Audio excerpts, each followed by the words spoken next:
Baik saudara, dalam pada itu saya ni sebenar-benarnya saya marah juga apabila saya mendengar kenyataan daripada mantan Perdana Menteri Dr. Mahathir.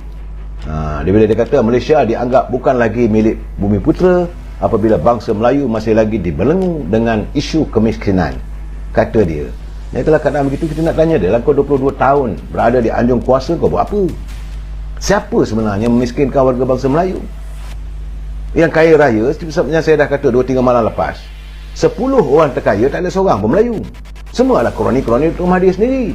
Dan sekarang ini kamu nak kata bahawa kita ni Malaysia ni orang Melayu miskin. Jadi negara ini seperti bukan milik Bumi Putera. Siapa punya acuan? Kalau kita ikut acuan Tun Razak dulu di bawah dasar ekonomi baru tak ada masalah.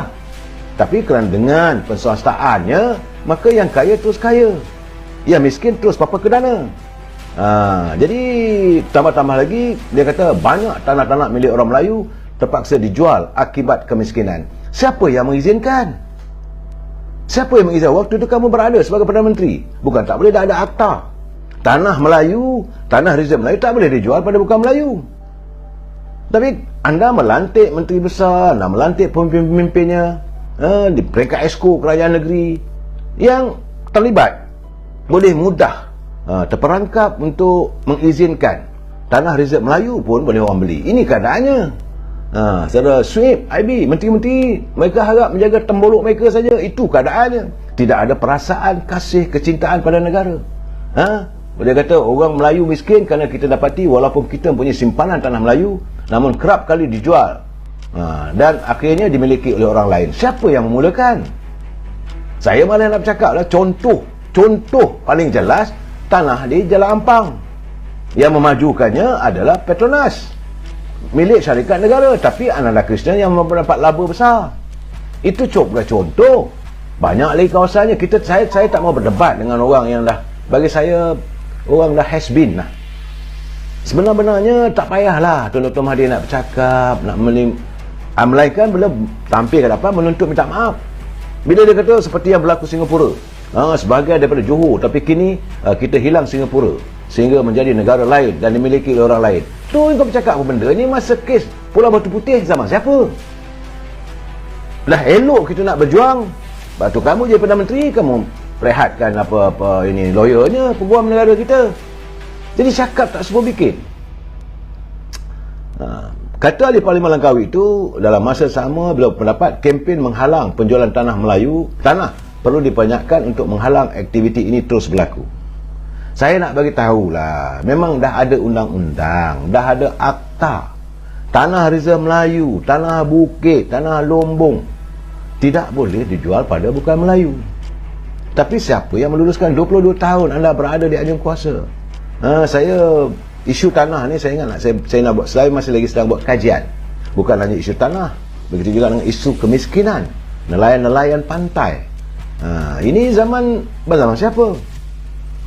Begitu juga dengan masalah Felda dan sebagainya.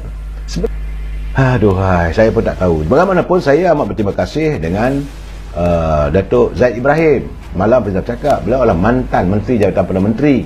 Nampak gayanya beliau menyatakan bahawa dari penghayatan, dia seorang peguam, dia kata bahawa kes Datuk Seri Najib ini adalah kenaya saja. Kerana dalam isu 1MDB dia kata Datuk Seri Najib seolah-olah ditipu oleh orang kelilingnya. Begitu juga dengan kes yang sedang dihadapi oleh Datuk Seri Zahid Hamidi. Secara betul terang beliau mengatakan Datuk Seri Zahid dan Najib adalah sebagai mangsa percaturan politik yang serba tempang. Sebelum ini dia kata pada mulanya dia percayalah apa yang orang lontarkan dulu dengan Datuk Zahid ke Datuk Najib, tapi setelah beliau menghayati fakta kes, ternyata sedikit demi sedikit terserlah apa yang berlaku dalam isu 1MDB SRC. Apabila hakim itu sendiri rupanya dia juga terlibat dalam mewujudkan SRC. Jadi dia kata ini dia nampak bahawa seolah-olah ada percaturan. Begitu juga dengan apa yang berlaku dalam pembicaraan Datuk Zahid Hamidi. Beliau dia hadir ke mahkamah untuk membela diri, tapi dalam waktu yang sama setelah dipanggil saksi demi saksi, tiba-tiba macam minggu lepas terdedah bahawa bukan Datuk Zahid yang menerima wang begitu banyak daripada Alta Kirana. Rupanya ada orang lain, tapi orang lain tak dituduh. Ini masalah. Tazimuddin, Khairi Jamaluddin, Hishamuddin Tun Hussein On, ini adalah nama-nama yang disebut di mahkamah, dan sebutan itu menggunakan akuan bersumpah. Dia bersumpah di mahkamah bahawa orang-orang ini menerima wang dari mereka, sama ada itu dikatakan sebagai dana politik dan sebagainya. Ini sesuatu yang tak sepatutnya berlaku. Ini kerana serakah hendakkan kuasa. Maka heret jugalah atas apa kes. Saudara, sebab itu saya kata, kenapa Tazimuddin sekarang nak mengelabah, nak menafikan dan sebagainya? Hadapilah. Kalau betul-betul dia tak buat, tak payah buat penafian di media sosial. Tunggu tindakan daripada Suruhanjaya Pencegahan Rasuah. Biarlah mereka siasat. Kalau ada, bawa ke mahkamah, jawab di mahkamah. Kalau Datuk Sri Zahid sebagai anak jantan boleh berjumpa di mahkamah, why not? Bersihkan diri anda di mahkamah. Yang nak mengelabah buat apa? David Tan mendedahkan Tazimuddin, Khairi Jamaluddin, Rizal Marikan, pegawai-pegawai dah orang kuat. H2O, Hishamuddin Syafiq Abdal alias Ahmad, itu pegawai kerajaan, dan mereka adalah sebagai penerima yang terdapat dalam nota buku 35 dalam kes Datuk Zahid. David, Fatil, Harry dan Wang Koris semua perakui ia senarai sumbangan politik. Jadi soalnya sekarang ni, macam mana nak katakan semua sumbangan politik sedangkan alias Ahmad lah pegawai kerajaan? Perlu apa dia mendapat sumbangan politik? Juga diakui katanya keuntungan syarikat tak cukup untuk bayar rasuah atau beri sumbangan. Jadi wangnya dari akaun ajaib di Hong Kong. Apa hal pula? Macam mana Alta Kirana boleh ambil duit daripada Hong Kong? Apakah berlaku money laundering? Jadi jika ini berlaku, mereka yang terlibat harus disiasat. Siapa yang mengizinkan? Jadi kes ni bukan hanya satu saja. Kes ni perlu disiasat balik. Kalau saya bercakap benda begini, orang kata saya mau mempertahankan Datuk Sri Zahid. Saya tidak, tapi perlu bila kita dengar satu persatu. Sama ada kes yang melibatkan Yayasan Akabudi maupun yang tuduhan korupsi sampai 87 kes. Benarnya kalau saudara baca betul-betul, satu kes saja, tapi ada macam-macam. Jadi saya tak mengulas lebih lagi, sebab itu saya boleh terjebak dalam konteks of court. Lebih yang seronoknya tu, tiba-tiba Dr. Mahathir, bila orang dah buat begitu, dia pula mendedahkan. Dia kata semasa beliau menjadi pengerusi Bersatu, Tazimuddin tidak pernah menyerahkan 1.3 juta kepada bendahari parti itu. Sepatutnya dia kata, saya tak tahu, tak ada pun, tidak sepatutnya begitu. Ini tidak, dia kata semasa beliau menjadi pengerusi Bersatu. Ini kenyataan Dr. Mahathir. Muhyiddin tidak pernah menyerahkan ringgit Malaysia 1.3 juta kepada bendahari parti itu. Gertinya benda itu berlaku. Katanya takkanlah orang yang terlibat dalam politik berpuluh tahun, Perdana Menteri berpuluh tahun, boleh mengeluarkan kenyataan begitu. Jadi berartinya benda itu memang berlaku. Bila dia kata Muhyiddin tak pernah serah pun 1.3 juta kepada bendahari, dia merujuk kepada apa yang dinyatakan oleh Alta Kirana. Dan ini berlaku antara Jun dan Ogos 2018.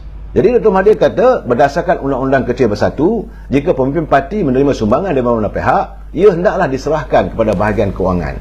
Getinya dia juga mungkin tahu, tapi keadaannya kenapa Datuk Zahid seorang saja yang dibawa ke mahkamah? Ini saya baca, sebab itu kita kena read between the line. Bila dia kata, jadi setakat yang saya tahu, Bersatu tak terima 1.3 juta. Sama ada Muhyiddin terima atau tidak, saya tak berani nak kata. Tapi nampak ada tuduhan yang dia terima sebab ada penafian dibuat oleh Muhyiddin. Ini cara Dr. Mahathir lah. Jadi dia kata hanya Muhyiddin sajalah boleh tentukan, sebab kami tak dapat maklumat. Kalau dia terima duit tu, sepatutnya serahlah pada bendahari. Itu kata Dr. Mahathir. Yang dilaporkan oleh dalam Free Malaysia Today, FMT.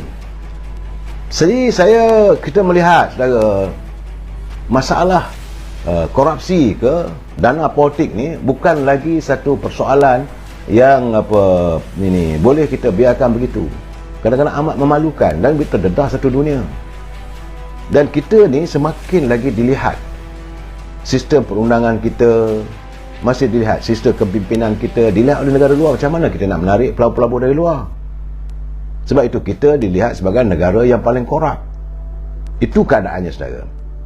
Kita tepikanlah soal mahkamah tu, nanti banyak saya bercakap, nanti lebih saya terjebak dalam masalah contempt of court. Cuma saya nak ingatkan, Dr. Mahathir tiba-tiba mengeluarkan kenyataan bahawa dia kata Tan Sri Muhyiddin tidak ada pun bagi duit kepada Bersatu 1.3 juta. Artinya Dr. Mahathir tahu.